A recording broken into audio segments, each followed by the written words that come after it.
Hello everybody, we're going to be checking the chain on this bicycle.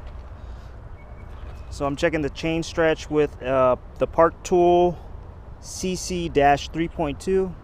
It's a pretty inexpensive tool. I highly recommend you buy it to check for chain stretch. So this chain is not even stretched a quarter of the way. And of course it's not going to be half, 0.5.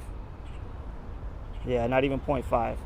So there's a 0.5 and a 0.75 marking on there. But it's not, it's not even stretched. It's a 9-speed. Let me see. 1, 2, 3, 4, 5, 6, 7, 8, 9.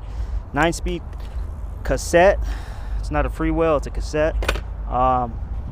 So this chain still has some life in it. I wouldn't recommend switching it out. Just needs a little bit of chain lube. I'm using some Epic Ride. This is the model Epic Ride from the brand White Lightning. Always shake it up before applying it and wipe it with a clean cloth. So yeah,